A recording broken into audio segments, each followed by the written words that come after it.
special welcome to any visitors who are praying with us here at St. Mary's on this Sunday morning. Speaking for those among us who call St. Mary's our home, we hope that you feel at home here yourself, and we want you to know you are very welcome here. The day will come when not one stone will be left on another. It will all be torn down. Our Lord's very sobering message in today's gospel reminds me of Sam. Sam was my favorite professor in Purdue's graduate school. And one day, Sam gave our class a very unusual assignment. Take time to reflect on your life and the lessons life has taught you. Take time to reflect on your life and the lessons life has taught you. And then he said, come to class to share one of those lessons and the circumstances that taught you that lesson. A week later, each one of us in class took our turn. And after the last of us had finished, someone asked Sam, so are you going to tell us what lesson life has taught you? I will never forget his answer. It's an echo of what our Lord says in today's gospel. Sam began by telling us that his mother and father were immigrants from Armenia. His mother was married to another man in Armenia, and they had children. His father was married to another woman in Armenia, and they had children. Then the tragedy, the Armenian massacre. His mother escaped, but not her husband and children. They were all killed. His father escaped, but not his wife and children. They were all killed. Eventually, his father found his way to America. His mother found her way to America. It was here that they met. They fell in love, married, and Sam was the fruit of their marriage. Growing up, Sam would hear his mother tell stories about her lost family. His father would tell stories about his lost family. Sam told us the lesson he learned: everything is temporary. Everything is temporary. Indeed, everything in this world is temporary. That's what we hear from our Lord in today's gospel. Looking at the temple in Jerusalem, he says, the day will come when not one stone will be left on another. It will all be torn down. The day will come when it will all be torn down. That temple was a special place. That temple was the center of life for Jews. It was their religious center. It was their cultural center. It was their economic center. It was their political center.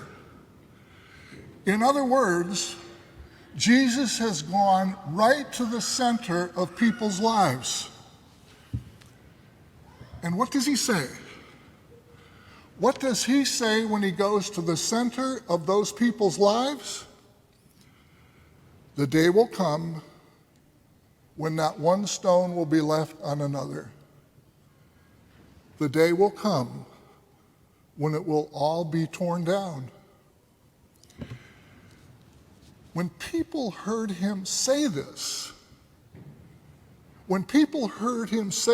about their temple, when people heard him say this about what was at the center of their lives, they would have been upset. They would have been very upset. He is telling them that one day, what's at the center of their lives will be gone. Nothing in this world lasts. Nothing in this world lasts. Things in this world might attract us. Ambition might attract some of us. Status might attract some of us. That house I might get one day. That job I might have someday. Or the job I have now. Ambition, status, or maybe it's something else. Maybe it's wealth that attracts us. Maybe it's pleasure that attracts us, or popularity, or a relationship.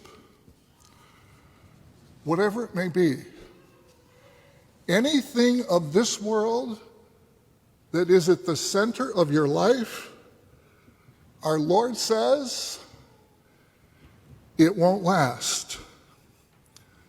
The day will come when it will all be destroyed. Everything in this world is temporary. Everything in this world is temporary. When you hear this, you might think, this is so pessimistic. But no, not really. It's not pessimistic, it's realistic. The things of this world are all temporary. One day, they will all be gone. Now, to be clear, many things of this world are good. Things of this world do have their proper place.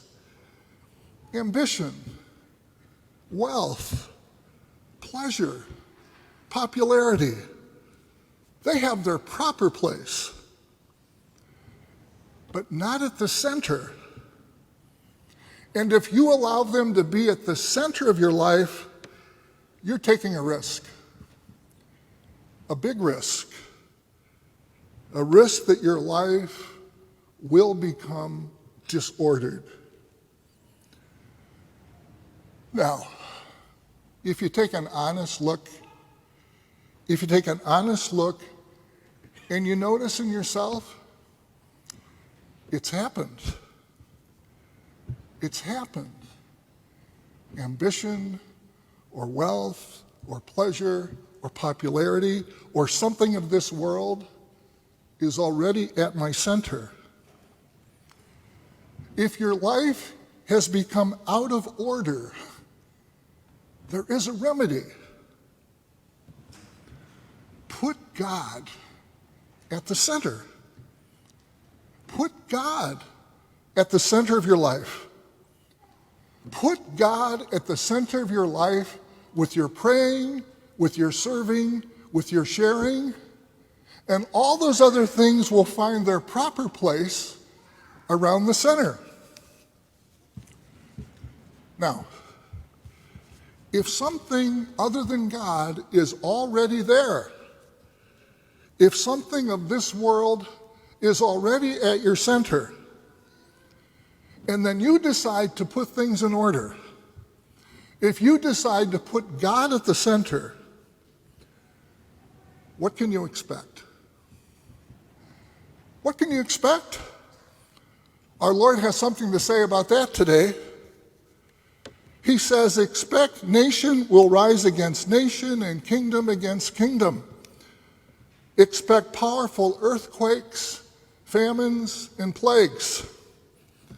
Now, hear this as something that happens inside of you. Hear this as something that happens on the inside of you. If you ever accept the fact that nothing of this world lasts, and then you decide to put God at the center of your life, what should you expect? Warfare. Expect warfare. Those ambitions that are inside of you, those powers that are inside of you, those desires that are inside of you, when you decide to move them out of the center and put God at the center, don't expect those things are going to go away quietly. Expect a struggle. Expect a fight. Expect they will fight back. Expect storms inside of you. Expect earthquakes inside of you. I think that's the message today. May the peace of the Lord disturb you.